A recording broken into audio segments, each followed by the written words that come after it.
이른 아침 춘천 시외버스터미널. 먼 거리 여행은 힘에 부칠 듯 연로해 보이는 어르신이 버스표를 직접 끊습니다. 양구요. 이 어르신의 올해 나이는 무려 91살. 6.25 참전 군인으로 뛰어난 공훈을 세워 국가유공자가 된 서정열 옹입니다. 자택인 인천에서 이곳까지 3시간 반. 이곳에서 또 1시간 버스를 타야 하는 양구까지 고생스러운 먼 길을 나선 이유는 유해도 수습하지 못한 채 묻혀있는 6.25 당시 전우들을 기리는 추모의식을 올리기 위해서입니다. 힘드냐고요? 그걸 가기 힘들면 어딜 못하죠. 힘들다고 생각하면. 당연히 내가 그렇게 해야만 내 힘든 마음을 좀 가라앉고, 그렇지 않으면 내가 마음이 괴로우니까. 60년이 지나도 함께 생과 사를 넘나든 전우들에 대한 그리움과 애틋함은 그대로여서 이렇게 홀로 옛 격전지를 찾는 겁니다. 만나러 자주 오세요? 예. 1년에 2번인데 이번에 왔다 가면 또 가을에 또 와야 돼요. 안녕하세요. 왔습니다. 예. 양구에 내린 서할아버지는 바로 전우들이 묻힌 곳으로 가지 않고 시장으로 향했습니다. 향초 다녔어요. 예. 이곳은 매번 제를 올릴 때마다 제수용품을 장만하기 위해 들리는 단골 시장. 저는 몰랐어요. 여기 계신 분인 줄 알고 그 뭐 제사 지낸다고 그 사연을 몰랐는데 오늘 알았죠. 그 대단하시죠. 그 연세까지 그 전우들 잊지 않고 기억해 주시고 이렇게 찾아오신 것만 해도. 6.25 한국전쟁 당시 최대 격전지 중 하나인 강원도 양구. 현재는 육군 21사단 관할 지역의 험준한 산등성이를 서정열 할아버지는 거침없이 오릅니다. 전우들이 묻혀있을 곳으로 추정되는 곳에 조금이라도 가까이 가서 제를 올리고 싶어서입니다. 안 힘드세요? 힘들어도요. 그 당시에 전투하던 생각을 할 것 같으면 힘이 안 들고요. 또 올라가면 옛날 전우의 명령들을 위해서 제사를 모신다는 그 생각을 하면 별로. 얼마나 지났을까? 21사단 장병들과 산 정상 고지를 향해 바삐 걸음을 옮기던 할아버지가 갑자기 멈춥니다. 이곳이 바로 그곳이에요. 바로 요 밑에가 될 겁니다. 요 밑에. 예, 이민군이 여기서 이렇게 사서 우리는 이걸 점령 공격에 들어오고 그 사람들 연락이 피해를 가슴을 맞았어요. 가슴을 맞아 피는 그냥 연연리 같은 거 딱 거셔가지고 멈출 수가 있는데 이 가슴을 숨을 쉬니까 멈출 수가 없어요. 위생병도 없고 뭐 근데 손을 대고 그냥 안 돼. 내 몸에도 피가 그냥 엉망이고 그냥 그래서 죽었어요. 그 전사했어요. 내 품 안에서. 그래서 잊지 못하는 게예요. 더군다나. 할아버지 품에서 숨진 전우는 평생 목에 걸린 가시 같은 존재였습니다. 연락보에서 당신은 지금 어디가 계십니까? 당신은 내 품 안에서 돌아가셨습니다. 나는 그걸 잊지 못합니다. 밤을 자다가도 그 생각을 하면 눈물이 쏟아지고 견딜 수가 없습니다. 우리 행복하게 지내시기를 간절히 빕니다. 간절히 빕니다. 간절히 빕니다. 언제나 내가 이걸 잊어버릴까요? 당신은 내 품 안에서 죽은 거. 63년 전 휴전과 함께 총성이 멎은 그 시간에 서정열 할아버지의 시간도 멈춰. 지금 세상이 이 지경이에요. 지금 이 나라가 젊은 사람들이라도 이 나라가 어떻게 돼가지고 살려면 것이겠다는 걸 알아야 되는데 전우들이 차디찬탕 어딘가에 묻힌 채 잊혀져가는 것이 너무나 안타까운 서정열 할아버지. 그러나 전쟁 이후 60년간 할아버지의 안식처 역시 단 한 번도 아늑한 적이 없었습니다. 서 할아버지는 인천 부평구 보증금 100만 원에 월세 10만 원짜리 단칸 쪽방에서 23년째 살고 있습니다. 뭐가 이렇게 많아? 지금 금방 해갖고 와가지고 그래. 아니 뭐가 이렇게 많아? 뭐가? 일제강점기 땐 징용에 끌려갔다 일본에서 2차 세계대전에 참전했고 한국전쟁 땐 발발과 함께 참전해 숱한 공훈을 세운 서정열 할아버지는 그러나 놀랍게도 작년까진 국가유공자는커녕 기초생활 수급자였습니다. 안타깝죠. 그래서 항상 어르신 그렇게 국가를 위해서 그렇게 힘드시게 하셨는데 나라에서 그거 몰라주니까 여태 그 혜택을 못 받고 계셨잖아요. 그래서 좀 안타까웠는데. 6.25 전쟁 전 기간 동안 무수한 전투에서 혁혁한 공을 세운 전쟁 영웅이 어떻게 60년이 넘도록 국가유공자 혜택을 전혀 받지 못하고 극빈층으로 살아야 했을까요? 비극은 전쟁 중 부상당해 입원한 군병원에서 이름이 잘못 기재되면서 시작됐습니다.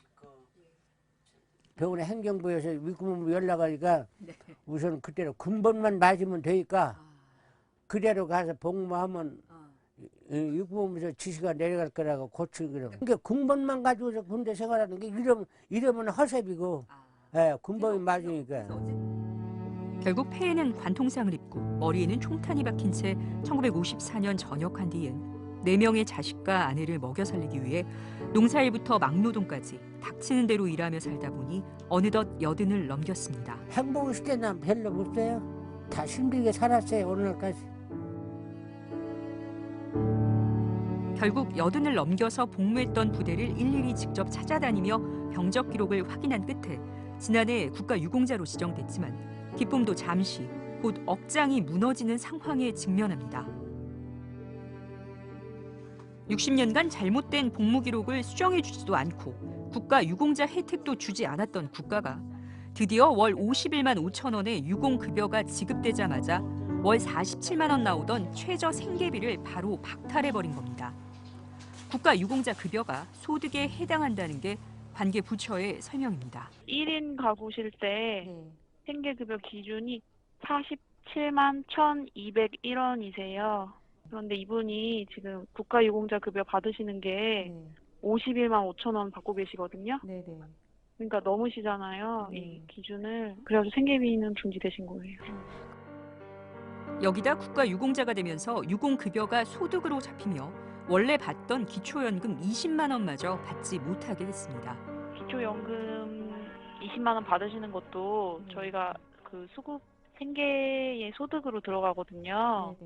국가에서 전쟁에 참전을 해서 우리나라를 지켜준 사회적 기여잖아요. 기여에 대한 보상으로 우리가 참전 수당을 주는 건데 분명히 다른 사유로 지급되는 이 급여들을 단순히 중복급여다라고 해서 하나를 삭감시키는 거는 진짜 타당성이 좀 없지 않나.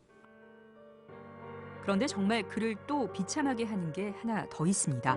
바로 한국전 참전 군인을 바라보는 일부 사람들의 냉혹한 시선입니다. 이걸로 버스를 탔어요. 타면서 이걸 내미니까 갑자기 버스 기사가 안 돼 막 소리를 막 지르는 거예요. 우리는 국가유공자 그런 거 모른다. 사장이 그런 거 받지 말라고 그랬다. 그럴 때 내가 가만히 앉아서 정말 내가 천지 바보로구나. 정말 참 슬프더라고요. 누구를 위해서 싸우다 저렇게 됐나 싶고. 국민들 이렇게 몰라주는데 전체 우리가 바보다. 정말 억울하더라고요. 에이, 이런 거 거시는구나. 차라리 죽는 게 낫겠다 싶고. 이제 죽는 기다리는 거 없어요. 난 빨리 죽는 게 개 소원이에요. 이제 죽으면 차라리 죽는 게 나아요. 이제 고통받는 것보다. 여기 제대로 된 예우는커녕 휴전 60년 넘게 국가에 철저히 외면당했던 이들이 또 있습니다. 저만큼 안 컸다 우리는. 참 저때 군복을 입고 사고 다니기 신기하다. 내가 봐도 신기하다. 요 외소한다. 요런 아들 정도 안 되겠나? 요런 아들 정도. 내가 보이고 그렇게 군복이 안 맞던데 하나도. 지금 몇 살이고? 지금 이제 17살. 17이가? 아, 나는 그때 15살이 있으니까. 아주 60년에 그때 얘기라, 그때 생각이라 내가. 뜨겁게 쏟아지는 6월의 햇살에도 쉽게 자리를 뜨지 못하고 한참 어린 학생들을 바라보던 어르신 두 분은 불과 10대 중반에 한국전쟁에 참전했던 소년병들입니다. 소년병은 17세 이하의 나이에 6.25 당시 현역 군인으로 복무한 이들로 국방부 군적에 남아있는 숫자만 무려 3만여 명. 윤한수 할아버지는 대구에서 중학교를 다니다 한국전쟁이 시작된 지 불과 2달 만에 소년병이 됐습니다. 자고 나면은 뒷집에 앞집에 청년들이 학생들 하나씩 없어져요. 그때 방위군 경찰관들이 와서 강제로 전부 데려가 보세요. 제군들, 장교나 일반 병사로도 지원해서 모두 가더라. 나라가 유정하다 이런 얘기를 했어요. 키가 불과 160cm도 안 되던 어린 소년에게 책가방 대신 24kg 군장이 주어졌습니다. 아, 이게 전쟁이구나. 다친 아들을 들것에다가 모두 담고 내려오는데 생명이 붙어있는 놈들은 과음을 지르고 살려달라고 막 아우성을 치는데 야 이거 큰일 났다. 온 전신에 소름이 확 끼치는데 야 이게구나. 이거 나도 곧 뭐 저리 될 끼인데 싶은 그런 생각도 한번 해. 총 쏘는 법도 제대로 모르던 소년의 눈앞에 말 그대로 지옥도 같은 전쟁터가 펼쳐졌습니다. 어린 소년병들에게 담력을 키운다 해서 실험을 했습니다. 실험하는 건 뭐 하냐면은 제나바 협정에 의해서는 포로를 잡으면은 제결체벌거든 못 시킵니다. 그런데 제결체벌 시켰다고. 그 사소를 신병들한테 시킵니다. 그러니 얼마나 보죠? 그거는 평생을 나는 모여주면 돼. 무려 12,000명의 소년병이 가장 치열하고 위험했던 낙동강 전투 최전선에 투입됐고 전체 소년병 3만 명 가운데 10%는 전사했습니다. 지금 아들 3만 명이나 입대시켜놓고 3천 명이나 전사를 했는데 희생이 없다고 그러니 이 말이 안 되잖아요. 이게. 미성년자 징집은 유엔 소년병 보호협정 위반 때문에 2006년 소년병 600명이 청와대에 탄원서를 내기 전까지는 국가는 소년병에 대한 보상은커녕 존재조차 공식적으로 인정하지 않았습니다. 천안 독립기념관에 가면은 일본이 소년병을 징집해서 전쟁터로 몰아넣는 그 사진이 전시되어 있습니다. 그러면 일본의 잘못은 우리가 알면서 우리 소년병의 희생과 공헌은 여기다 붙들라느냐. 이율배반 아닙니까? 2006년 이후 전쟁에 참전한 사실만 인정됐을 뿐 여전히 국가 유공자 인정은 받지 못하는 소년, 소녀병들. 이미 15년 전인 2001년 16대 국회부터 소년병을 국가 유공자로 인정하자는 법안은 계속 발의됐지만 여전히 처리되지 않고 있습니다. 이제 생존한 소년병들은 5,000명이 채 안 되는 상황. 한참 공부해야 될 나이에 전선에 있다 보니까 사회에 진출할 수 있는 기회를 자의반 타의반으로 놓치게 됩니다. 그러다 보니까 이 사람들이 사회에 나가서 굉장히 신선스러운 삶을 살 수밖에 없는 거죠. 내가 가장 억울한 것은 나한테 보상을 원하기보다 내가 국가와 민족을 위해서 싸운 거에 대한 인정을 해달라는 인정 요구가 굉장히 많습니다. 국가를 구한다는 일념 하나로 참전했던 아흔의 노병들. 그러나 목숨을 바쳐 싸운 그들을 기다린 건 군인으로서 존재 자체도 인정하지 않는 국가의 외면이었습니다.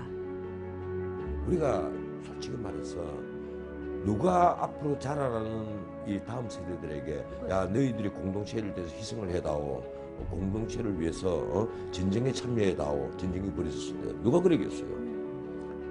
아무도 거기에 대해서 보응하지 않는데. 휴전 63년 국가를 지켜낸 아흔의 노병들이 지금 우리에게 국가의 의미를 묻고 있습니다.